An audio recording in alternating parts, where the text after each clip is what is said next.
Hey guys, it's Tundra again. As always, I'm in an undisclosed location. So, today, it was about this time last year. I don't know exactly when I was homeless, but it marks my 1 year anniversary of living on the streets. And all I gotta say is, if you think if you think this is the most boomer ass lie I've ever heard, that there's people out here who want to help you, trust me when I say nobody's gonna come and help you. If you're fucked, you're fucked. If you wake up tomorrow and you have a broken leg, or your house is burned down or whatever, you're SOL. Sorry, not sorry. There is no institution that is gonna come and save us. Hospitals are not gonna help us. The police are sure as shit not gonna help us. There ain't no government coming. As far as I can tell, there is no fucking government anymore. It's just a bunch of people pretending that there's a government. Because trust me when I say there's a lot of looting and violence and all this other shit going on, but it ain't Antifa who's doing the looting and shooting. It's the cops. The cops are the ones that do civil asset forfeiture and things like that. It was the police that vanished me for 19 days and didn't charge me with any crime. It was all that. So this idea that we got institutions that are gonna come and help us. Nah, there ain't no institutions that are gonna come and help us. Not at all. I personally, and this is just me, looking back on it, I don't really have any regrets. I don't have any regrets. At 28, I don't have any regrets because, hey, you know what? I might be a bum, I might be homeless, but at least I'm free. I don't have to worry about rent. I don't have to worry about food. I don't have to worry about my fucking car insurance. I don't have to worry about a fucking thing. I don't have to worry about a goddamn fucking thing. That's better than most fucking people. And the thing is too, and I kind of want to touch on this, but I've noticed there's been a lot of talk about like the male loneliness epidemic. And when people who look like me are not having a good time, like I know I'm not that white, but my eyes are blue. I don't know if you can tell, but they're blue. Like, if someone who looks like me is having a rough time, what that says is the America is over. I would say it's been over since. I would say the nail in the coffin was the pandemic. I would say the second to last nail was 9/11. I would say the societal rot started with Vietnam. It started with Vietnam, in my opinion. And it's been metastasizing ever since for nigh on, I don't know, 80 years now. How long has it been? Well, 50 years ago it was the 70s, so it's been about half a century. But it don't matter. None of this matters. For me, it's a case of the societal rot is affecting everybody, and I'm just the canary in the coal mine. That's just how it is. But on the male loneliness epidemic, I mean, do you see anyone else out here with me? No, it's just me. It's just me. And I think it's a case of culture. It's just a case of culture, really. I think it's, I hate to say this, but, and I know it's very hypocritical of me to say this on the internet, but I think it's the internet. The internet has poisoned us. The internet has poisoned us. We've become a parody of what humanity could have been. We all treat each other like fucking dirt and think it's fucking normal. And we are all just wrapped up in our own little worlds, and we don't give a shit about each other no more. I'll put it to you this way. My birthday is in this month. You know how many people have wished me a happy birthday so far? 2 of them. Both of them are just hookups I had when I was in Philly. That was it. 2 random ass twinks I met 3 months ago are the only people wishing me happy birthday out here so far. So there's that. But hey, at least I have my freedom. And the thing is too is for me is like, I did everything right. I went to college. I went to the military. I did all this shit. I went to, you name the thing that these fucking dumbass boomers be saying, I did it. And that shit didn't work. So if you can do everything right and still end up where I am, like, you got no fucking hope. Like, I'll put it to you this way. If you're living with your fucking parents, go live with your fucking parents. Go squat at your fucking parents' house and neat max. I would say neat max. I hate to say this, but neat max. Neat max. Get your neat bucks. Get your food stamps. Give a fuck if there's a government shutdown. Go do some crime. Go deal drugs. Go do some shit, because this is all fucking nonsense. None of this shit's fucking real, dude. The police aren't there to fucking serve and protect. They're just guard dogs for the rich. That's all they are. They don't give a fuck about you. They will unalive you the moment they fucking feel like it. They will unalive you for shits and giggles. Same thing with the hospitals. There's I guarantee you there's at least one active serial killer who's posing as a nurse in a pediatric unit somewhere, you know? That's just where we're at. We're in a society that's just ruled by and ran by and profits on sociopathy. That's all America's founded on, is sociopathy. And I'll put it to you this way.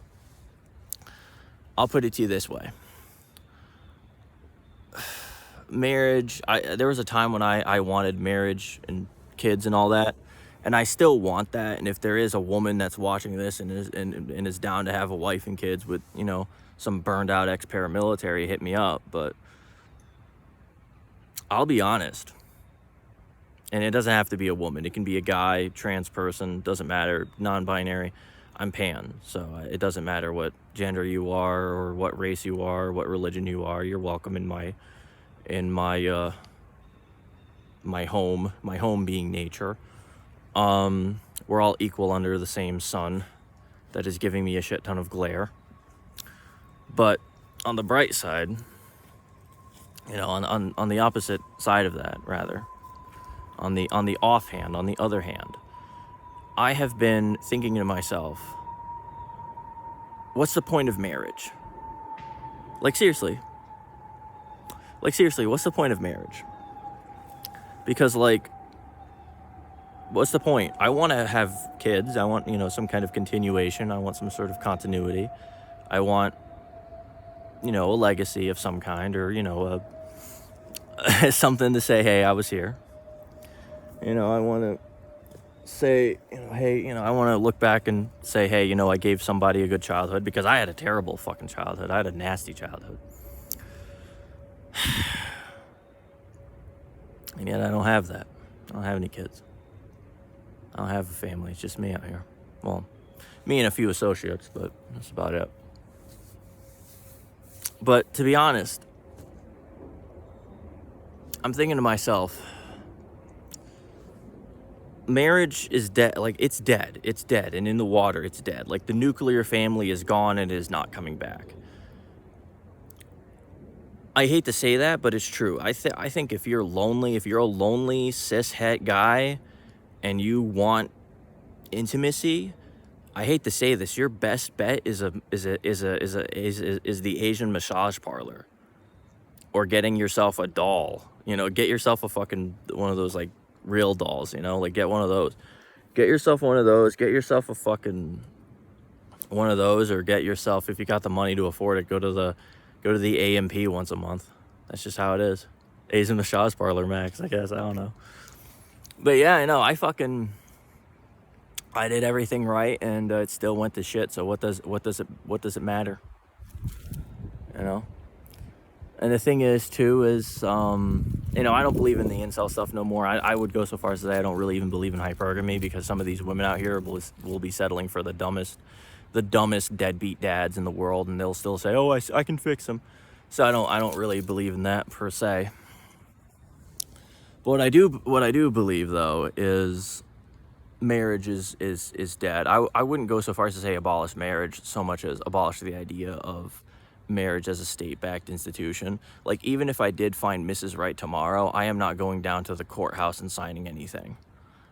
No, we are going to do it all symbolically. It will involve at least one religious officiant. If not, it'll just involve me and the other person.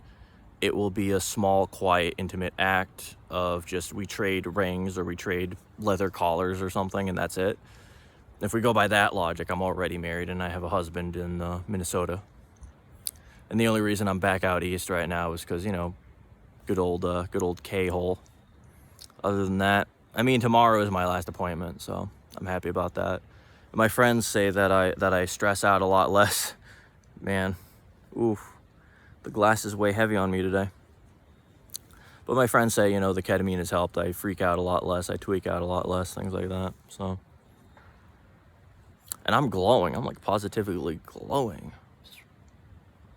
Yeah, no, like that. Like that's another thing too. There's a river behind me. The mallards have something to say. But yeah, no, fucking. That's how you know I spend a lot of time outside. That's another thing too. Say what you want about being homeless. I'm probably in the best shape of my life. I don't smoke. I don't drink. I don't use. I brush my teeth at night.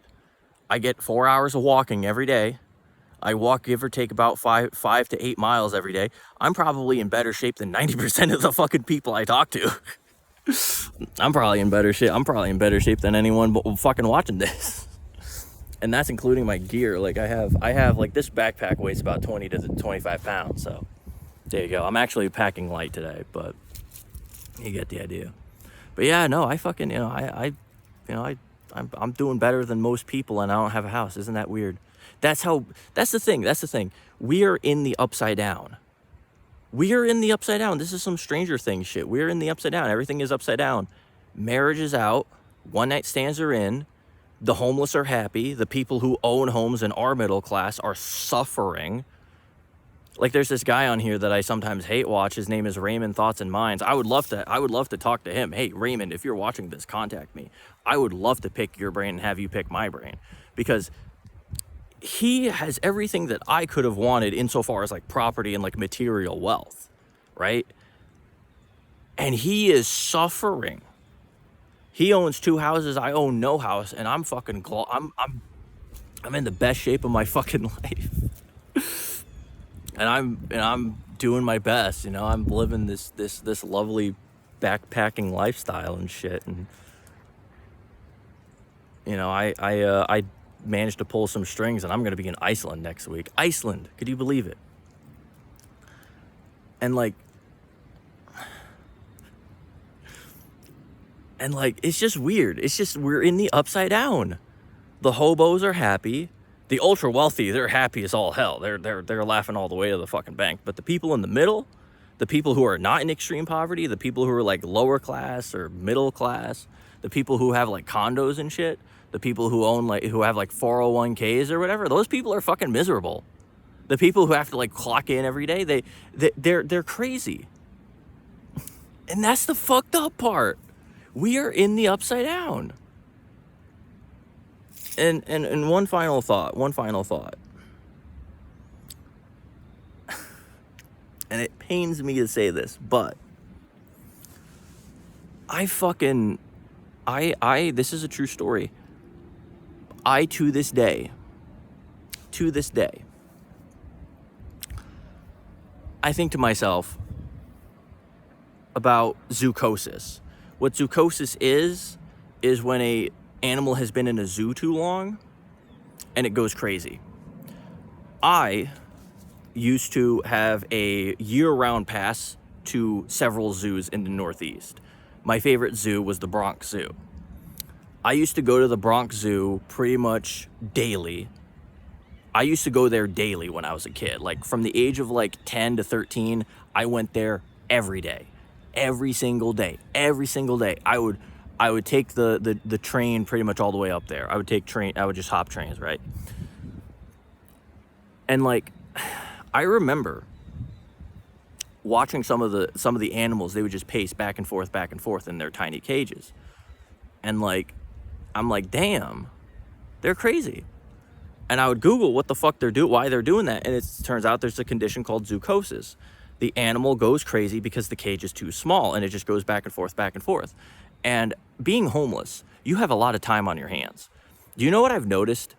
Like on the first 2 weeks, I used to sit in like this I used to camp out in like this like suburb, like this big sprawling suburb outside of Minneapolis, right? And and this is a true story. I would watch these people. I'd watch them come out of their 1-story suburban homes. They would go into their vehicle. They would leave. at 7 in the morning, and they'd all come back at 7 at night, and then they'd pass out on their couch. And then they would wake up the next day, and they'd do this. They would do this day in, day out. They'd be working 12-hour shifts. They would be working 12-hour shifts. They'd be working. There was this one woman I watched. She was like this older woman. She was like maybe like in her late 50s, early 60s. She was working at a grocery store. She was working at like a fucking Kroger's or whatever. She got up at 7 in the morning, wouldn't come home until like 9 o'clock at night. She was working crazy fucking hours, and she's doing what? Working at a fucking grocery store? And I see the same thing. I just see humans just having zoochosis. That's all I see when I see these people commuting. They just have zoochosis. What is the difference?